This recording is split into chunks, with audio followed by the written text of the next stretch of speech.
convener, Confederation of all POJK organizations of 1965, 1947, 1965, 1971 camp नान के हम सब इकट्ठे होके हमने सब ऑर्गेनाइजेशन ने एक नई प्लेटफॉर्म बनाया है ये वाला कन्फेडरेशन का। इसमें यह है कि आपको याद होगा कि 22 अक्टूबर 1947 को इतिहास का काला दिन है जबकि हमारे JNK स्टेट पे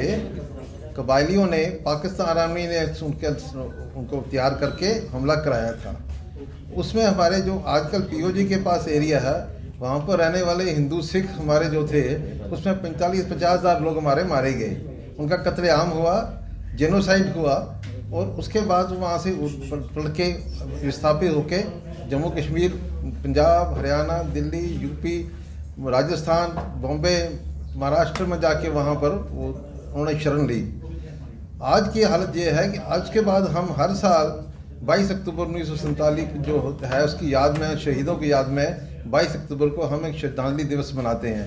इस बार भी सब हमने ये डिसाइड किया कि 76 साल हो गए हैं हम लोगों को विस्थापित हुए, लेकिन सरकारें जितनी भी आई उन्होंने हमारे साथ धोखा ही किया, हमें पूर्ण तरह रीसेटलमेंट नहीं की हमारी।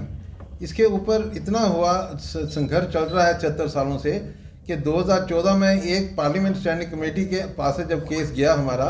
पहले 1980 में गया था, उसके ऊपर भी कोई एक्शन नहीं हुआ। फिर 2014 में जब हमने गवर्नमेंट इंडिया होम मिनिस्ट्री के जो पार्लियामेंट स्टैंडिंग कमेटी है, जो गवर्नमेंट ऑफ इंडिया की पार्लियामेंट की बड़ी परमानेंट कमेटीज़ होती हैं, वहाँ पर जब हमने अपना रिप्रेजेंटेशन दी तो उन्होंने एक फाइनली हैरान होके कि ये इतना इशू इतनी देर पेंडिंग कैसे रहा, इतने लोगों के साथ नाइंसाफ़ी कैसी हो रही है,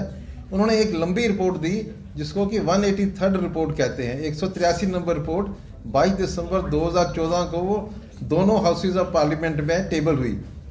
पार्लियामेंट में भी, लोकसभा में भी और राज्यसभा में। लेकिन अफसोस की बात यह है कि उस इशू पे, उस रिपोर्ट पे आज तक एक्शन नहीं हो सका। उसका एक मेन रीज़न का ये भी था कि जो JNK ने जो एक हमारे लिए पैकेज रिकमेंड किया था और फिर जो उस एक सेंट्रल गवर्नमेंट ने बाद में एक पैकेज दिया उसमें हमारा ये था कि हमारे साथ बड़ी गलत चीज़ें बयान की गई थी। एक ये कहा गया था कि हमें जो इनको ज़मीनें दी गई हैं, इनको रहने के लिए घर दिए गए हैं, प्लाट दिए हैं। हमने वहाँ लिखा कि हमको रहने के लिए जो ज़मीन, जो हमारी एग्रीकल्चर लैंड दी है उसके उन्होंने हमसे पैसे काटे हुए हैं। 3500 रुपया हमें एक्सग्रेशिया मिला था, उसमें से 2500 रुपया इन्होंने हमारी ज़मीनों की काश्त कर ली और मकानों के जो प्लाट बख्शी नगर में एक जंगल था होता था वहाँ पर जो प्लाट दिए लोगों को, छोटे छोटे घर दिए, उसकी कीमत डाल के उन्होंने काम काट ली। हाँ, उन्होंने इंटरेस्ट के साथ हमसे 3500 रुपये में से काट लिया। 3500 रुपये हमारा एक्सग्रेशिया था, ये पार्लियामेंट की स्टेटमेंट है, पार्लियामेंट की गवर्नमेंट ऑफ इंडिया का ऑर्डर है। एक्सग्रेशिया में से भी पैसा काट लिया उन्होंने हमारी एसोसिएशन के कि भाई हम सब मिलके एक इकट्ठा संघर्ष करते हैं, एक इकट्ठा जॉइंट प्लेटफॉर्म पुट अप करते हैं ताकि गवर्नमेंट प्रेशर डालें कि सरकार के भाई 70 साल 76 साल हो गए हैं, ये हमारा आखिरी अल्टीमेटम है कि हमारी प्रॉब्लम सॉल्व करो, हमें फाइनली सेटलमेंट करो जैसे कि आपकी दुनिया में होती है। अभी आपको वैसे कहने की बात तो नहीं है, लेकिन हम कह रहे हैं कि इस देश में 2 कानून चल रहे हैं, एक हमारे लिए, एक किसी और के लिए। जिसको फेवर करना है उसके लिए अलग कानून, जिसको डिस्क्रिमिनेट करना है उसके लिए अलग कानून। हमारे लिए अलग कानून क्यों है? जो हमारे जम्मू कश्मीर से लोग विस्थापित हुए,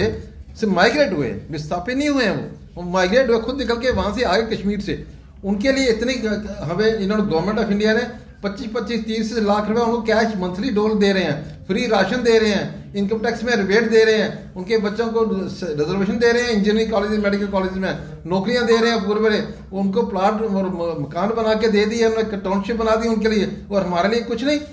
हम लड़ेंगे और आखिरी दम तक लड़ेंगे।